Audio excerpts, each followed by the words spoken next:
Apa salah Anies kepada Jokowi? Rizal Ramli, ada dendam khusus. Jokowi menunjukkan ketidaksenangannya. Ya, ini bagian juga dari personal vendetta-nya Jokowi terhadap Anies. Saya kan kasih contoh, kenapa sih yang dipilih si Heru ya jadi pejabat gubernur di DKI bukan staf Jokowi. Itu supaya dia bisa preteli semua prestasinya Anies Baswedan, termasuk soal jalur sepeda dan sebagainya. Jadi vendetta-nya Jokowi ini bersifat sangat highly personalized, sangat deliberate. Ya, sementara yang diperlukan Indonesia bukan kelas cemen gini deh, canggih sih canggih tapi cemen gitu loh.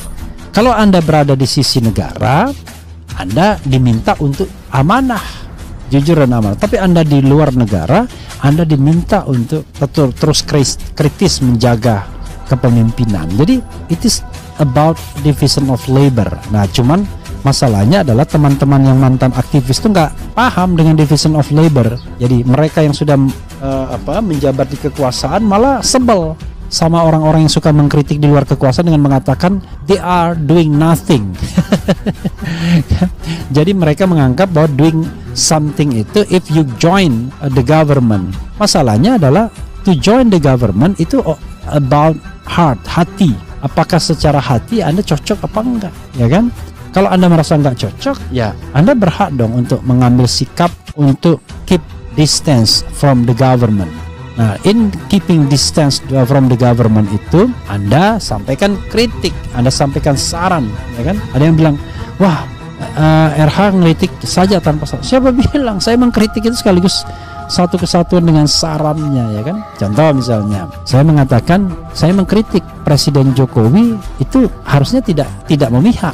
Nah, sarannya ya independen harus netral sama independen berbeda ya. Independen itu kemampuan untuk bersikap, tapi netral itu adalah sikap untuk tidak memihak, itu beda ya.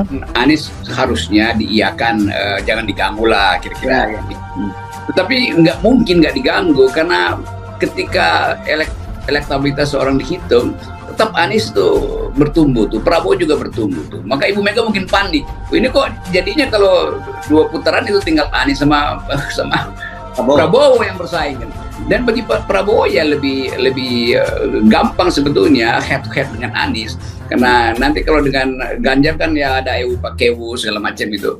Tapi politik kan pada akhirnya kalkulasi rasional tuh, dan keputusan Jokowi itu justru melegakan mereka yang berupaya untuk melihat bahwa Megawati dan Jokowi itu memang berkomplot sebetulnya untuk kepentingan yang berbeda, tapi itu bertambahnya mengakibatkan nasib terpental kan.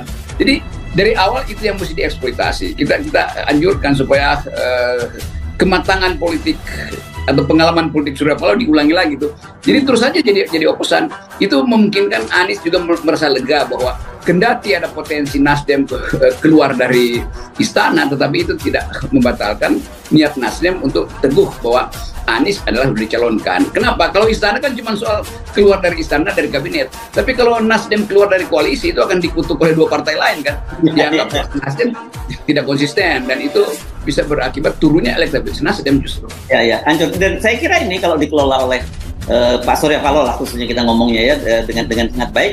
Ini Pak Surya Paloh bisa menang banyak nih ya. Kalau dia teguh dengan pendirian dan dukung Anies, kemudian Anies menang, itu pasti elektabilitasnya Nasdem bagaimanapun juga akan meningkat. Dan saya kira Nasdem berhak untuk mendapatkan itu karena dia menderita banyak dalam soal ini gitu ya.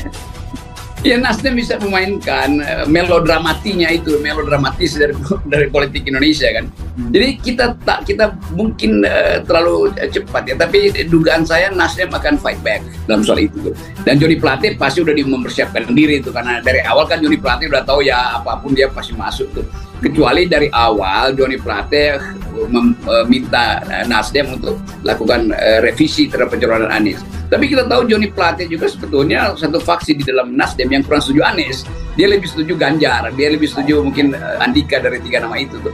Jadi faksionalisme di dalam Nasdem juga menunjukkan bahwa Surya Paloh harus ambil alih ini. Jangan lagi biarkan opini publik. Jadi dia putuskan aja, saya Nasdem dan saya tahu bahwa asal-usul pencalonan Anies juga penuh kontroversi. Ada faksi Nasdem di situ, ada faksi Surya Paloh, ada faksi Joni Plate segala macam tuh. Tapi udah selesai. Maka saya sebagai Ketua Umum Nasdem memutuskan untuk keluar dari kabinet. Jadi lebih enak tuh. Jadi itu intinya sebenarnya, menyatakan keluar dari kabinet itu adalah proposal tertinggi untuk membackup secara moral pencalonan Anies.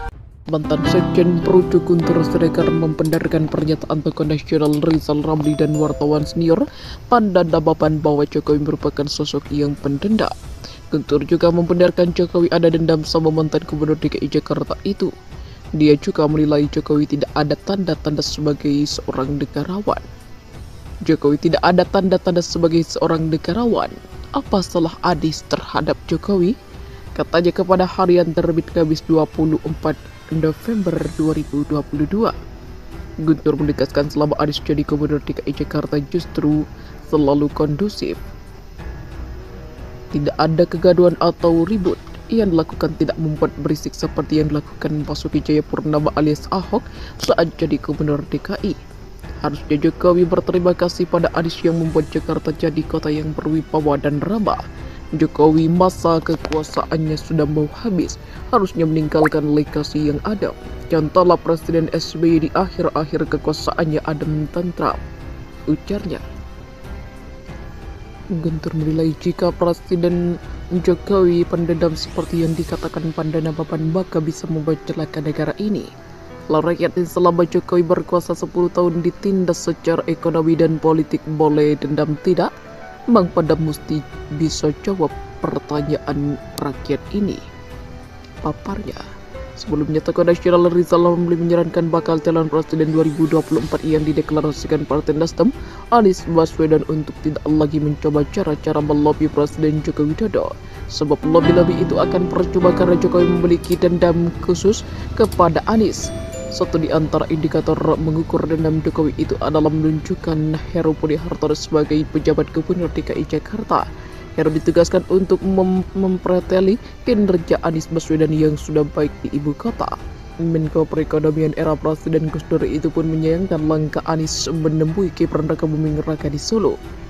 Aduh, Anies berajalah sedikit, gak usah main-main kayak gitu, karena gak mempan Jokowi sudah sebel sama dia, ujar RR saat acara peluncuran Cerutu Nusantara LSD Independenti di Kopi Timur Pondok Kelapa Jakarta Timur Selasa 22 November 2022.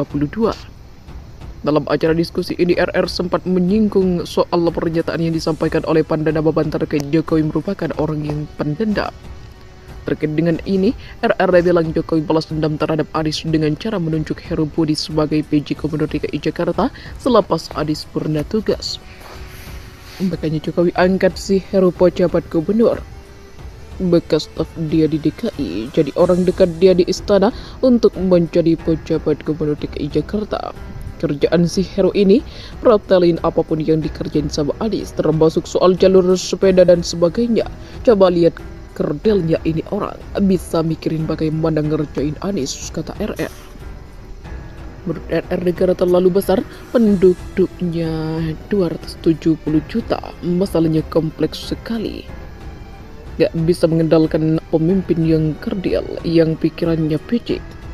Ketua Umum Projo Budi Ari Setiadi mengklaim Presiden Joko Widodo tak memiliki sifat dendam kepada siapapun selama ini.